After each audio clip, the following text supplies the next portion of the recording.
Hey guys, welcome to another awesome Mad Radio vlogcast. And I was just looking through my Instagram at some of the renders that I'm doing for this visualization of this game that I'm working on. It's called GeneDyne. If you wanted to hear any more about it, you can go over to the website that I have here, which is wholebitmedia.com, and you can check out the interactive tab. Let me just hit it again so that you can see a few of the slides from the show. Um, but like I said, I don't know if you recently heard anything about what they're going to be doing with the new announcement of a Space Force, but I thought it was pretty cool because I had been working on a lot of new designs for a while, for a long time for this game that I'm working on. That is going to allow you to sort of like climb into a robot and transform over 6 times and go into these different environments. And the different vehicles are going to be suited for the environments that you're in, so that you'll be able to take the best advantage of that, and work around the your difficulties with different environments and different vehicles, and sort of challenge your skills against other players. And so but I thought that was pretty cool because I had been working on some designs for a while. And other than the fact that I guess what they plan to do is go up there and hack other satellites, or stop other disruptors, or be able to do capabilities, pretty much the same thing that you would do on the ground in the air. I didn't really pay much attention to it because I thought it'd be kind of like about the same thing that you could do on the ground. But I had worked on these different designs, and I wanted to kind of showcase one of them that is, one of the ones that I thought was kind of like, well, if they're going to do a Space Force, maybe they would try something like this. But all my designs are geared towards gaming and transformation and that type of thing.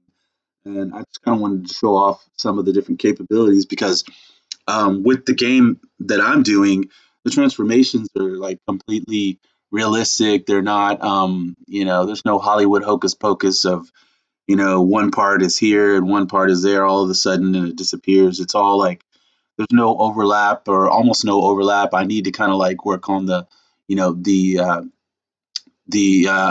rotations a little bit more so that the overlap is completely gone. But it's basically they're all basically very realistic, depictions, and the transformations happen very quickly. It doesn't take like a whole minute for the transformation to take place.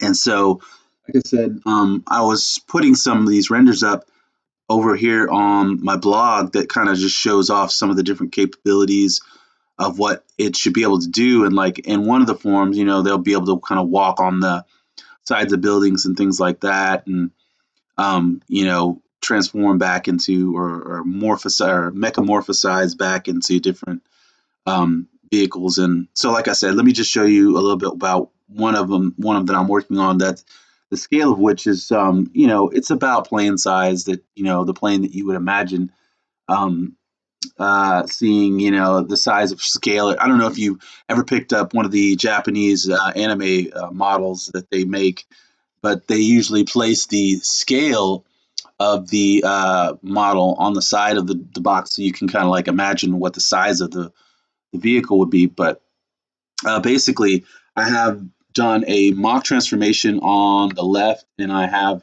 on the right is kind of like what I'm going to be able to kind of like mold the parts into, to transfer the actual form of the design onto the left. And I have about 10 different designs um, per scale of suit, or per scale of robot that I've actually created. So there's quite a few designs that I've already come up with. But like I said, this is kind of like one of the designs that's at the scale of what you would consider plane size and whatnot.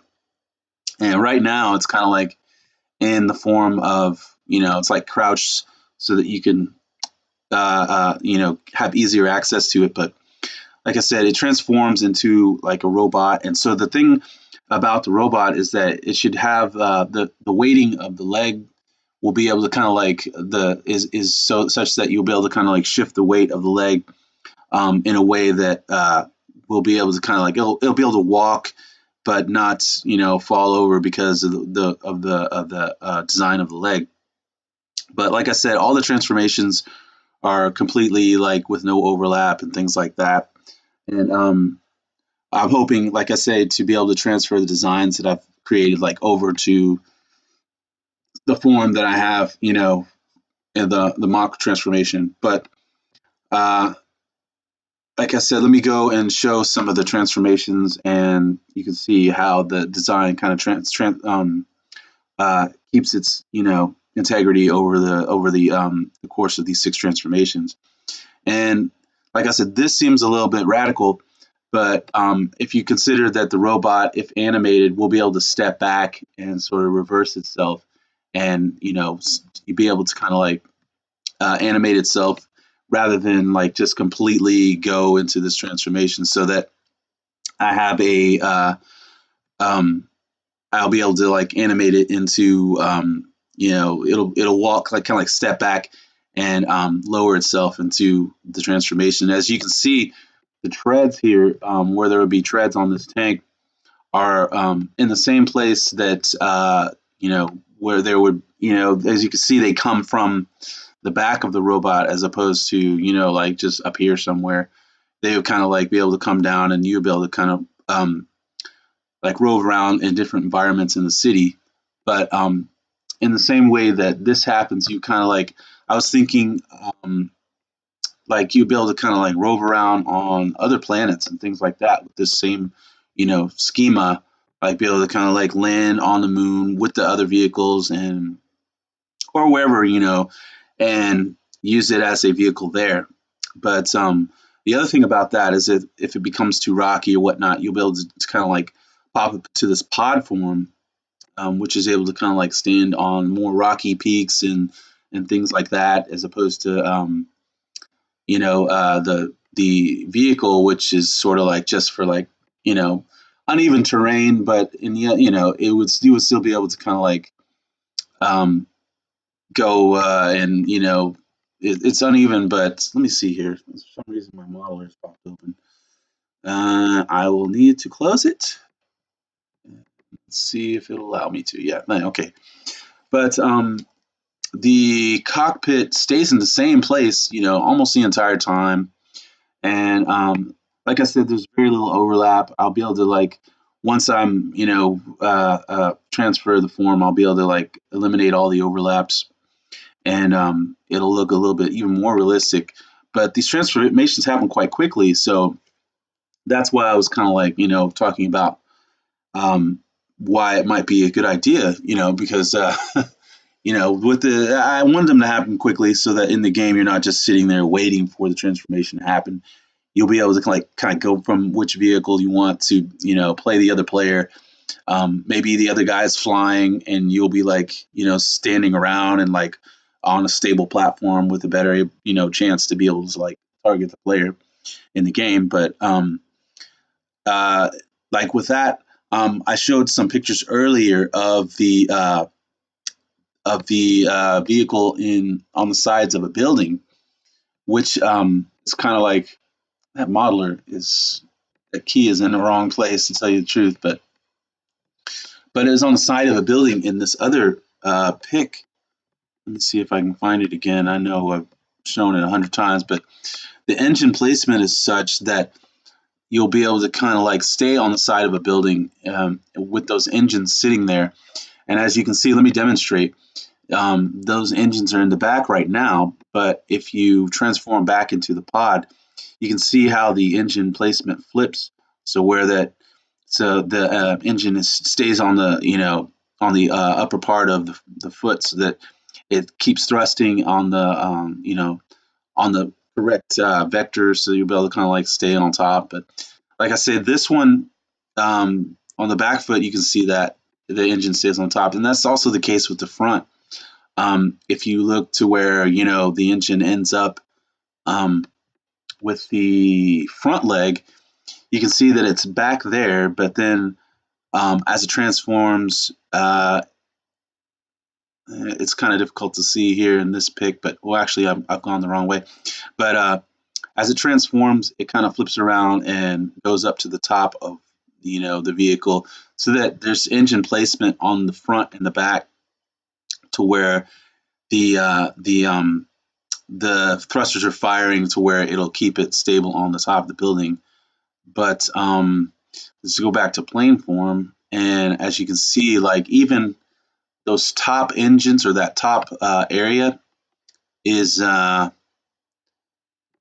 that's kind of difficult to see. That top area that comes up also is another area of thrust, where it ends up on the top of the vehicle and allows for all three of the engines to be firing at the top, so that you're kind of stable on top of the building. And like I say, there's just slightest bit of overlap. The transformations need to happen in a sequence, to where one happens, the next happens, and so that all of the engines will end up on top without like you crashing into the other parts of the vehicle. But like I said, with that, like all the engines stay up top, and you'll be able to like grip the tops of buildings and things like that, and walk around and play the game in that way too. But and then also, as you can see, the wings kind of flap up into the back, depending on how the size of the wing is and things like that, and then end up folding out front. But and then, like I said, with that, there being like 6 engines, all of them directed in the back at this stage, but in the form that in the next transformation, all of them are kind of like spread apart, so that you'll be able to kind of like break Earth's gravity and enter, leave Earth's gravity and do different missions in space or whatever, and then like re-entry and things like that. But and again, like I say, the transformations happen in such a way that it's realistic. But thing about this form here is that I was thinking about how space probes end up landing on other planets and things like that. And it turns out, I mean, it just kind of looks to me like one of the space probes, and how they like land the space probes and things like that. On other planets, with the just kind of the way they do that is they launch like a parachute, and it just plops down. But like if all the engines are directed at the back, I wonder if you could use it to actually land on a different planet. I don't really know a whole lot about that, but that'd be cool, because I guess it's an accidental mistake that would probably, maybe it would work. But and also with the shielding here up front, it reminds me of the carbonized carbon that they're using to send the satellite over. They're sending a satellite to the sun or whatever to do measurements and things like that. And the front of the vehicle is made of carbonized carbon, which will be able to kind of protect they say it'll be able to protect the instruments in the back of it, so that they won't fry as it reaches the sun. But I thought that was a pretty cool development. I saw that on the Discovery Channel, and like they're developing this carbonized carbon that's a shielding that will be able to protect the instruments in back while they're taking measurements as it's heading towards the sun, which is pretty cool. And like I said, but with the game, this is arranged so that the engines are in the back, the shielding is up front, and you have this exposed payload areas, to where, like, if you've played an old school video game where like you suddenly pick up a power up, and you're able to like fire all these missiles or lasers or whatever, depending on the type of power up it is. That's kind of like what I was going for with that, like kind of an arcade-ish type feel. And you'll be able to kind of like thrust vector around, but just kind of like I'll have to think of some sort of penalty to go with that, because maybe you lose all your payload or whatever really quickly or whatnot, and you have to return to base or something like that, or maybe all your fuel gets expired in one jump or something like that. I'll just have to think of what the penalty in the game would be. But like I said, this form is kind of interesting because like in terms of a space force, so it's kind of like the optimal form I would think that you would use to be able to kind of like travel around in. But I mean, I guess the only thing they're thinking of with the Space Force is being able to be out in space and hack in space and keep satellites from being disrupted and things like that. And of course, this vehicle would be manned and all that, by the player. But in thinking about that, like you have different, weapons that they could use that they're, out in space. I mean, like, you hear about them developing heat weapons that fire lasers and walls of heat and stuff. I would never even want to be exposed to that, but like I say, with that, that's kind of like I think that's kind of like what they're thinking about doing. If I was, sitting there thinking about it, that's sort of like, where I would, think about it, because you can't use missiles and things like that. If you watch I was watching a video the other day with Neil deGrasse Tyson. He's talking with Joe Rogan about it, and you can't use, conventional, weapons and payloads because it'll just create more mess, and you'll destroy things that you don't want to destroy, and so like they're saying, it's like a different, environment to do war in or whatnot. But like I say, with my game, it's basically more of a way to get to kind of like as opposed to like fly around in craft mode, you're able to make large jumps and have exposed payloads and things like that. But I guess with the last form, it turns in kind of to like a guard mode, which is you can sort of like grapple things and fly in different directions and things like that. But with this, if you end up out in space, you'll be able to like take satellites and move them and do repair. And as you can see, like the cockpit's right there up front. If you get out of the cockpit, you can just kind of stand around in your suit and or go into different facilities and things like that and do repairs or whatnot. But that's kind of like what I've been working on in terms of this particular model. It's with this scale, and it's kind of able to like travel into different environments, and the transformation is cyclical, so that like whenever it will it'll be able to transform back into the robot mode, and and then go and do the process all over again. So that's sort of a little bit about why I was so surprised when they announced that there's going to be a Space Force, because I had been working on my game for so long, and I wanted to be as realistic as possible with the transformations and things like that. And you would never imagine what they would do, but this is kind of like what I've been working on, and so I hope you'll head over to my website and check things out, or maybe you make a donation, or like I say, you can follow me on my Instagram. I have an Instagram link over there, and I'll be posting more pics, and as I get more complete with the game and different structures that I'm working on. But like I said, this completes the vlogcast for today of what they call the Mad Radio vlogcast. And like I say, if you are at my website, I have a little Mad Radio over there that's on the front of the website. So that's where that is coming from. But I will be back next week, hopefully with some footage of me flying around and things like that, and not flying actually, but in digital flying and stuff like that. But and this, I guess, like I said, this particular design, I mean, you could like do any form of plane with this and just transform like they do in in the movies. But I will see you next week, and I hope you have a great week. And like I said, like and just subscribe, and I will talk with you later.